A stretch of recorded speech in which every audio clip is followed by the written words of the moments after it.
Et salut à tous, on se retrouve aujourd'hui pour cette petite deck profile de retour du WCQ Bordeaux. J'ai fini deuxième à l'issue des rondes, puis deuxième en perdant la finale, donc à l'issue du top cut. J'ai décidé de jouer Mitsurugi Raizil pour ce tournoi. Je pensais que c'était un très bon deck. Juste avant la banlist, donc j'ai pu incorporer les cartes Raizil qui apportent énormément au deck, qui font vraiment monter son ceiling, et pour moi c'était quelque chose d'assez important, en plus d'apporter de la stabilité via King of the Real Imp. Donc le tournoi s'est très bien passé. L'orga était vraiment sympa, on y est allé avec trois autres membres de la FDC, euh, et c'était vraiment un très bon event. Euh, je ferai un petit récap des match-ups à la fin ou pendant la profile si j'ai des choses à dire sur certaines cartes qui ont pu servir. J'ai fait 5-1 donc à l'issue des rondes, et j'étais le meilleur des X1. Donc on est parti pour la profile. Pour la partie Mitsurugi, on joue 3 Abakiri. Là-dessus, c'est une des meilleures cartes du deck, c'est le meilleur starter. Donc il faut le jouer à 3 exemplaires, c'est indispensable. Et de manière générale, on cherche à avoir suffisamment de non Mitsurugi. C'est une des vraies problématiques du deck, c'est-à-dire que le deck n'a plus de grind quand vous n'avez plus de name, et le seul name qui se recycle, c'est le miroir. Donc il faut avoir suffisamment de name.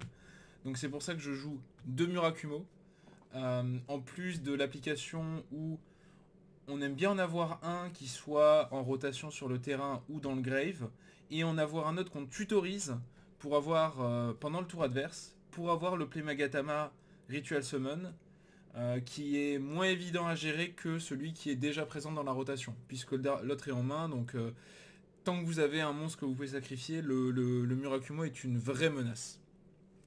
Ensuite on joue un gros package Mitsu, donc on joue Futsu.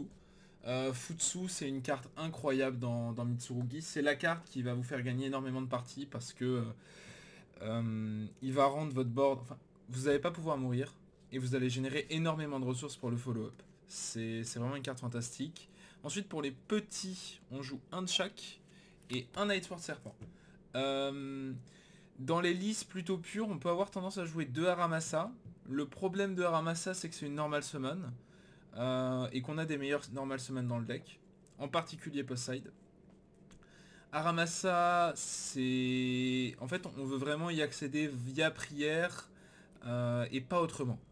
Le serpent, pour le coup, c'est quelque chose qui est indispensable dans cette version, je trouve, parce qu'on a besoin des 4 noms. On commence avec Abakiri qui va utiliser Saji, ensuite on va utiliser 2 noms sur Rituel, et le dernier y accéder via prière. Donc le serpent, c'est ce nom qui en plus met un body sur la table, donc fait qu'on peut faire notre premier X6-4 sans utiliser de normal summon, pour ensuite avoir notre normal summon pour des Name Raizil. Donc c'est pour ça qu'il est là. C'est une carte qui peut, quand on l'hard open, qui est pas incroyable, même si elle a des applications, hein, si dans le mirror typiquement, quand votre adversaire vous force à Murakumo, discard serpent, c'est absolument incroyable. Donc le serpent est très intéressant là-dessus. Ensuite, on joue pour les magies 3 prières Mitsurugi. C'est la meilleure carte du deck, qui devrait probablement être limitée, qui ne l'est pas, mais bon, c'est comme ça. Donc pour l'instant, on joue 3 copies. Des gens activent Gospel là-dessus, c'est une très mauvaise idée. Cette carte est activable qu'une fois par tour, mais donc si vous la Gospel, je vais en récupérer une autre dans le tour et je vais la réactiver. Donc vraiment Gospel préféré plutôt sur les names reptiles. Ensuite, on joue 3 rituels Mitsurugi. Donc là encore, on maximise vraiment les cartes Mitsurugi. L'idée, c'est aussi que si on open ça en combinaison avec les autres, c'est trop fort. Donc il faut vraiment le faire. Pour moi, c'est une carte qu'on ne peut pas cut, même post-side. Potentiellement, on cut une en go first, mais même là, je suis pas forcément fan, parce que vraiment, les mains où vous l'avez déjà, vous savez que vous n'avez qu'à accéder à un des gros comme ça, et vous êtes trop bien. Donc pour moi, les trois sont indispensables. Ensuite, on joue les 3 pré-prep et le miroir. C'est très important d'avoir de la stabilité dans ce deck. Pré-prep, c'est une carte qui joue relativement bien autour de Droll, parce que vous allez avoir Abakiri, vous allez avoir... Si vous avez déjà un autre nom rituel, en fait, c'est vraiment bien. Le miroir, c'est une carte qui est exceptionnelle aussi, qui permet de jouer autour des Charmies, qui peut être une vraie problématique. Fuvalos, c'est une carte qui détruit beaucoup de decks. Le fait d'avoir cette carte là, ça fait qu'on n'est pas si sensible que ça. On peut, si on start à Bakiri, on va donner une draw puis pas d'autre normalement, si on gère bien nos loops. Et le miroir a aussi cette faculté super importante de pouvoir chain block. Donc quand vous avez un effet de rituel qui est important, qui doit revenir, souvent ça va être Murakumo. Le chain block avec miroir, ça permet d'assurer qu'il revienne et c'est vraiment cool. Ça m'est arrivé, je crois, 2 fois sur le tournoi, le combo de ces deux-là en main. Ça arrive, ça arrive. En général, dans les patterns, on va en enlever un en go second, parce que justement, on veut éviter ça, et de manière générale, pré-prep, c'est une carte qui va juste se prendre une interruption, qui va forcer une hache ou quelque chose comme ça. Ensuite, pour les 2 autres cartes Mitsurugi que je joue, qui sont un petit peu le ceiling additionnel, on joue un Magatama. J'aime beaucoup Magatama parce que c'est une versatilité go first, go second qui est bien meilleure que toutes les autres. Donc Magatama pour moi c'est mieux que la trappe en main, en particulier dans cette version parce que j'ai du ceiling additionnel. La trappe permet d'apporter du ceiling au go first, et dans une méta où vous attendez à avoir des board breakers, elle est vraiment utile. Le second effet est incroyable aussi. Le fait de pouvoir invoquer rituellement en sacrifiant des monstres dont le niveau excède et qui ne sont pas forcément des reptiles, c'est des effets qui sont très importants, et même pendant le tour adverse en fait, comme je l'ai expliqué plus tôt, le play où on tuto Murakumo, ça devient super oppressant pour l'adversaire à gérer. Et ensuite j'ai décidé de jouer un Wusu main. C'est un choix qui a été motivé de par le fait que le régional était assez petit. Enfin il y avait 64 joueurs. Donc je me suis dit qu'il fallait analyser le field, et je savais qu'il allait y avoir beaucoup de Luna Light, donc je pense qu'avoir Wusu main c'est très important pour ça. Autre application, c'est contre César, contre beaucoup de cartes qui vont être des Omni Negates. Avoir la capacité à avoir un Wusu, ça va gérer la carte instantanément et c'est vraiment bien. Autre chose, c'est que Wusu peut permettre dans les loops T1 de faire des choses intéressantes. Ma dernière game en finale, j'étais un peu dans l'embarras, c'est-à-dire que j'avais plus assez de cartes Ryzil, enfin j'avais pas assez de cartes Ryzil au grave, et en invoquant Wusu, puis en le sacrifiant, on peut le faire ensuite revenir en discardant, donc ça permet en fait d'avoir les cartes de la main dans le grave ou de mieux gérer ces affaires-là. Et pareil, c'est un niveau 8, donc il permet à lui tout seul d'être matériel pour ces trucs-là. Il est vraiment bien. Faut vraiment faire attention par contre au fait qu'on est lock en effet de reptile aussi après. Par exemple, si vous avez des end-traps, vous avez une Ash Blossom, vous pourrez plus l'utiliser, donc c'est assez technique. Ensuite, on joue un petit package Ryzil. Donc on joue un Bonfire, 2 Hext, 1 Ice, 1 Sword. L'idée c'est que Hext Ryzil, cette carte est limitée désormais, donc il y a une raison à cela, c'est que Hext fait tout pour vous. Hext c'est le meilleur board breaker du jeu. Il va tuto son copain, il va gérer soit une face down, soit negate quelque chose. C'est un starter, c'est ça que j'aime beaucoup, c'est que ces 5 cartes là sont des starters. Sword est le moins bon, c'est pour ça que j'en joue qu'un. Les 4 autres sont vraiment très très bons. Ice, en fait il en faut 4 pour la loupe. Donc on joue ces 4 names là, et le Bonfire juste comme consistance additionnelle, comme board breaker additionnel pour avoir Hext en go second. Pendant très longtemps je jouais des PTT. Là je l'ai pas joué dans cette liste, mais PTT tuto Bonfire, les gens ne s'y attendent pas et ça fait des choses très fortes. Ensuite pour les non-engine, hop, je vais juste resserrer un peu ça qu'on ait de la place. Tac. On joue un TTT, un Callby. J'espère que ces cartes seront bannies un jour. Un Nibiru, parce qu'on joue Galant Granit. Donc Nibiru en main, moi je trouve que c'est une carte qui est bien, mais qui a des faiblesses contre pas mal de match-up, donc je voulais pas la maximiser. Et le fait de pouvoir la tutoriser en go first, c'est vraiment exceptionnel. Ensuite on joue une Imperm. C'est vraiment parce qu'on n'a pas la place pour plus. Je pense que s'il y avait des cartes qu'on rajouterait dans le main deck, ça serait des Imperm. On est à 40 et je voulais pas monter au-dessus parce qu'il faut être stable quand même. Ensuite on joue 3 Dominus Impulse. Oui, on joue Impulse avec des lights. On joue Impulse avec les Ryzil. L'idée c'est que si on est en Go First, on peut toujours la set. Ou même séquencer de façon à ce qu'on utilise le détonateur avant d'utiliser Impulse. Donc c'est fondamentalement pas un problème. Et en Go second, pour moi Impulse c'est plus une carte de board break. Sur la game 1 en tout cas. Donc je vais utiliser Impulse seulement pour board break. Et je vais d'abord utiliser mon Hext. Et ensuite les X6 que je vais faire, je vais essayer de me débrouiller pour pas faire des X6 light. Il y a des options dans l'extra qui sont pas light. Donc c'est... Pour moi, Impulse, c'est une carte qui est exceptionnelle dans ce format. C'est une des cartes qui vous donne une chance dans le match-up Vanquish Soul, qui est très dur sinon, de pouvoir gérer la trappe. Ça change beaucoup de choses. Parce qu'après, vous pouvez par exemple Magat Amalfi Spell et continuer à push. Donc pour moi, c'est vraiment une carte de fou. Contre Draco, c'est bien. Contre toutes les canines de la main aussi, c'est cool. Enfin, vraiment, Impulse, pour moi, est une carte incroyable. Et je voulais la jouer. Donc... Effectivement, il y a un conflit, mais ce conflit, là, je crois que dans les 40 dernières games, il y a une fois où ça a été embêtant. Donc, pour moi, c'est anecdotique. Ensuite, on joue 3 droplets.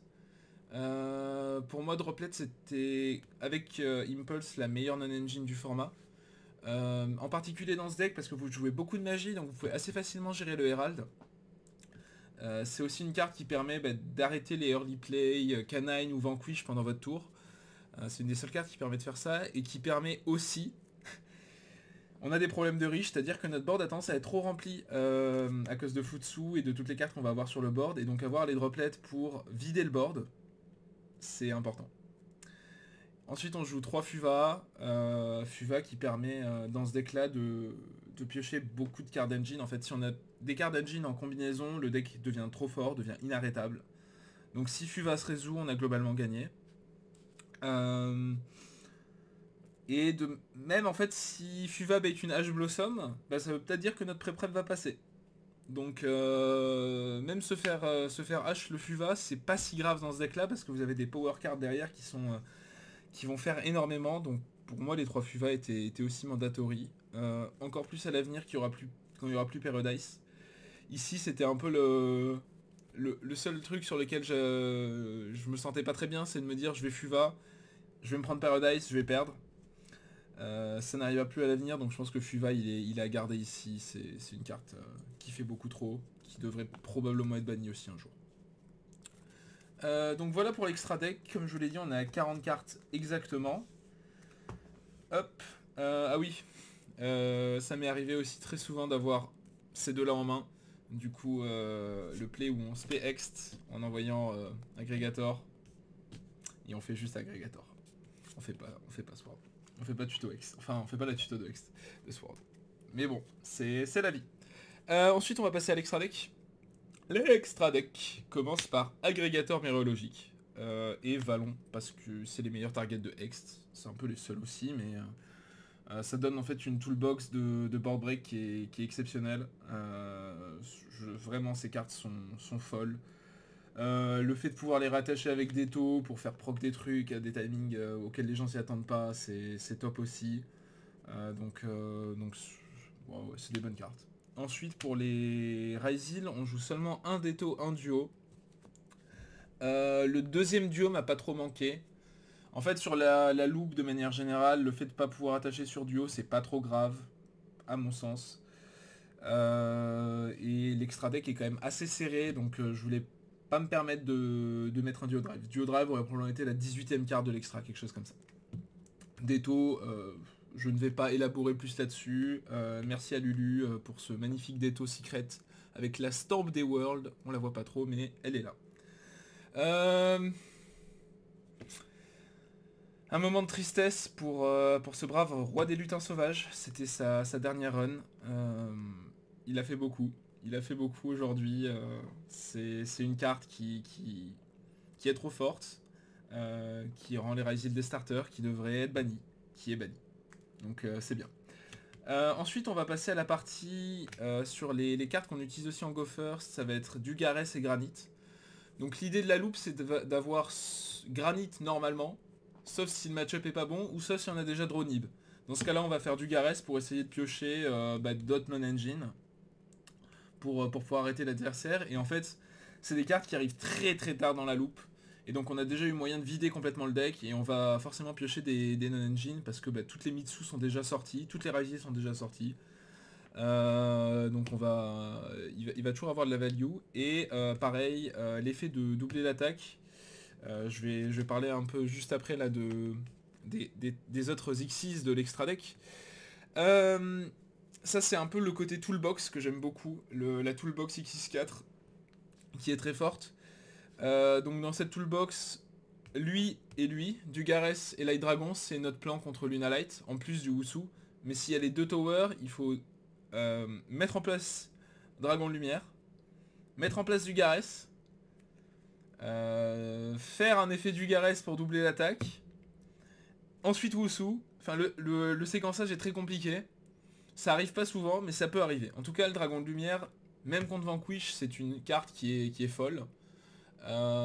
Parce que protéger de la destruction, c'est quelque chose qui va vraiment les embêter énormément. Et même l'effet de pop 1, en fait, ça permet d'être proactif et de gérer des choses.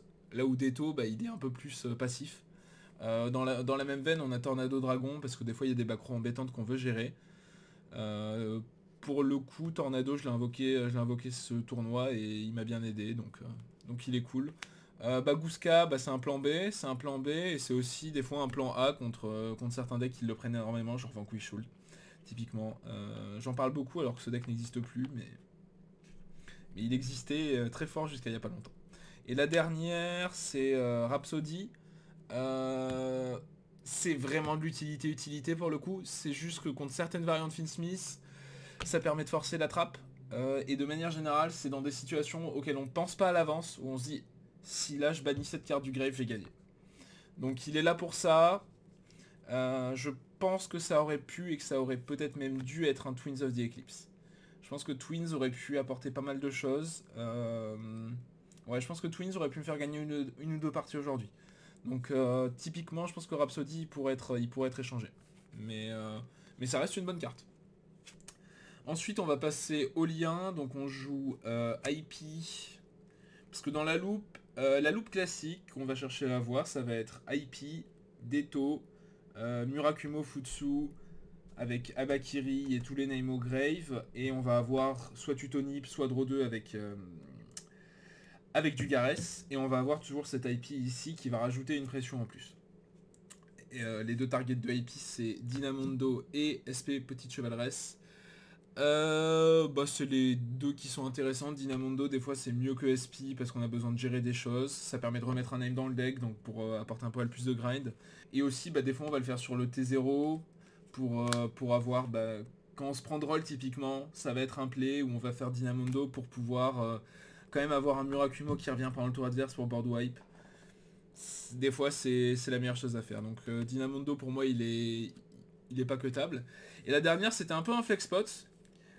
C'était un peu un flex spot que j'ai décidé de transformer en un dragon méga flotte Chimera Tech. C'était pour Crystron. Je suis arrivé à la ronde 2, mon adversaire jouait Cyber Dragon. Il s'y attendait pas.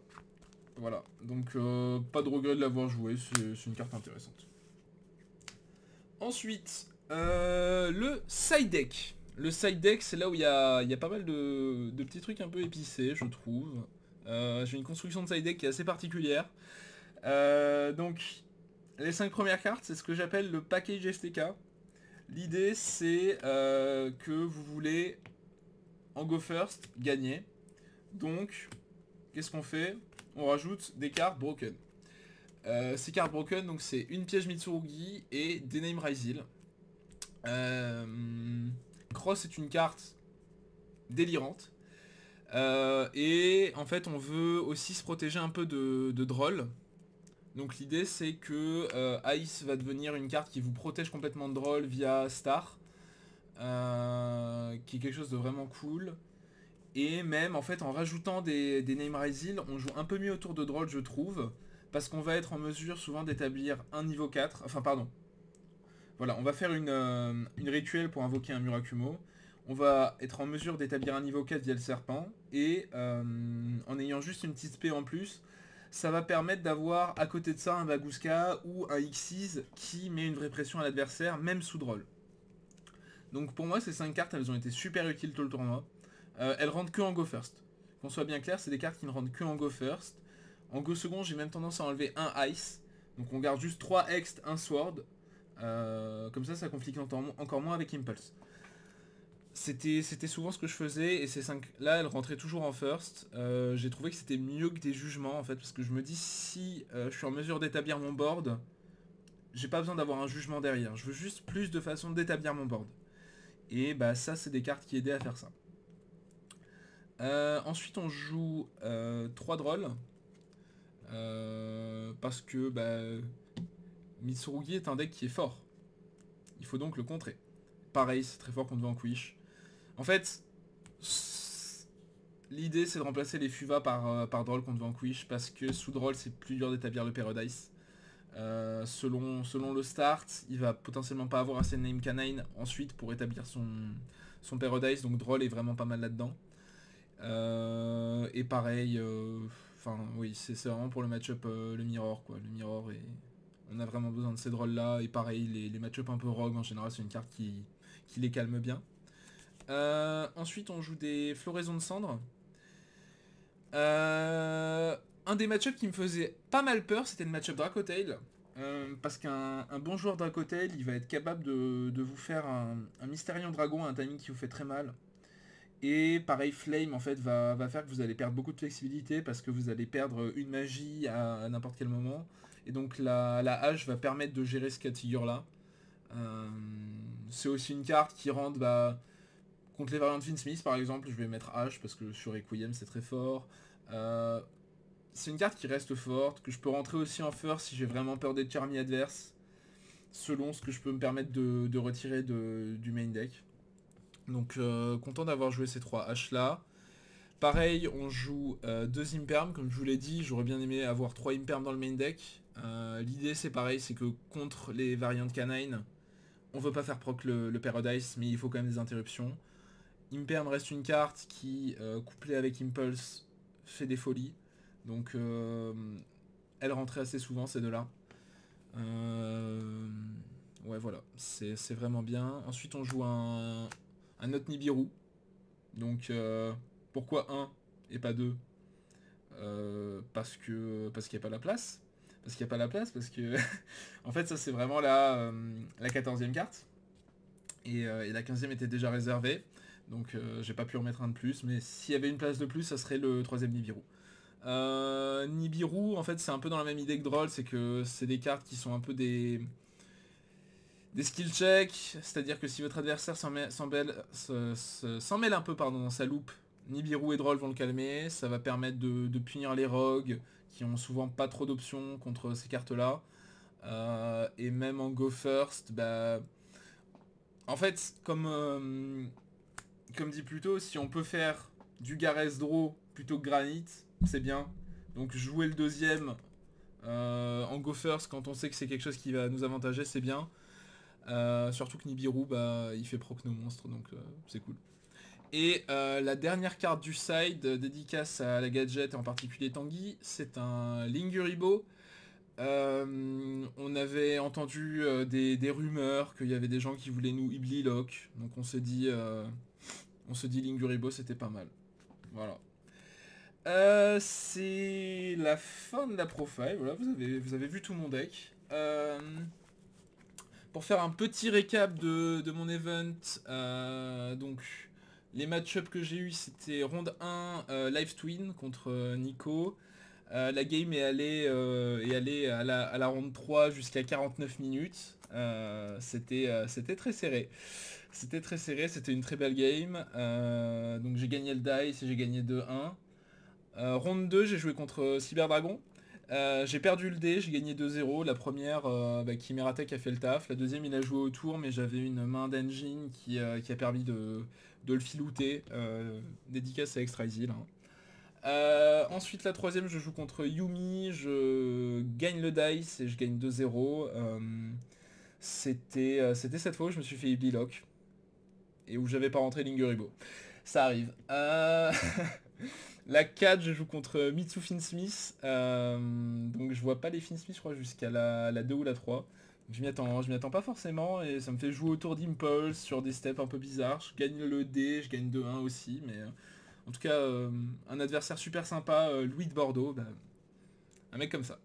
La 5 je joue contre Mitsu Pure, contre Val.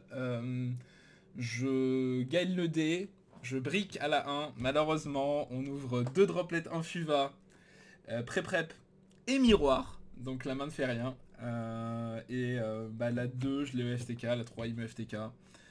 C'était une belle game. C'était une belle game. La round 6 je joue contre Archmage, je gagne le dice et je gagne 2-0. Archmage c'est un deck qui a beaucoup de mal quand on a un détonateur. Parce que péter son terrain, bah, ça l'embête beaucoup. Ensuite pour le... C'était donc 5-1.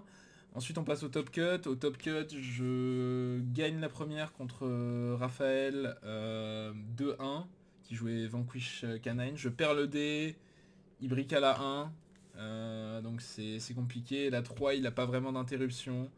Donc je fais le setup FTK quoi. Et ça suffit. Le top 4, je rejoue contre Mitsu Finsmith. Bah, on prend les mêmes et on recommence, hein, j'ai envie de vous dire. C'était malheureusement ce qui s'est passé. Enfin, malheureusement. Heureusement pour moi, mais pareil, j'ai encore gagné le dé. J'ai eu pas mal de chance sur les dés sur cet event, donc la réussite, hein, la réussite. Et la finale, je joue contre Luna Light, je gagne le dé. Malheureusement, game 1, j'ai une main qui est très faible, c'est-à-dire que mon seul play, c'est Normal Summon Aramasa. Il se prend Imperm, et je joue pas, et il me tue instantanément. Hein. C'est Luna Light, donc ça a énormément de push.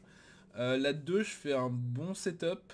Je séquence pas très bien mes interruptions. Je pense que la fatigue commence à jouer un petit peu, mais c'est regrettable.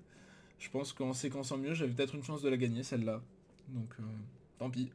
C'est des leçons à apprendre pour la prochaine fois, on essaiera de mieux jouer. Mais voilà, donc c'était la fin de l'event. C'était super. On est parti avec 3 autres FDC, Nico, SD et Raph. On a passé un super moment, c'était vraiment un event très très cool. Donc pour des petites dédicaces, bah, toutes les FDC, team en or, team de copains, donc vraiment un plaisir de jouer avec eux. Petite dédicace à Mel aussi, avec qui on a pas mal discuté du deck, et où il y a certains des choix où on n'est pas d'accord, mais on discute, et ça fait évoluer nos décisions à tous les deux, donc c'est cool. Et ensuite une très grosse dédicace au sponsor, Fantasy Sphere. Si vous avez des cartes à acheter, n'hésitez pas, c'est une super boutique, que ce soit sur shop.fantasysphere.net ou sur leur card market. Vous avez des cartes à très bon prix et je vous recommande de passer chez eux. Vraiment une super boutique. Merci à tous d'avoir écouté cette longue profile. On fait Nîmes la semaine prochaine. Je sais pas ce que je ramène, mais on va essayer de refaire un bon résultat. Allez, salut!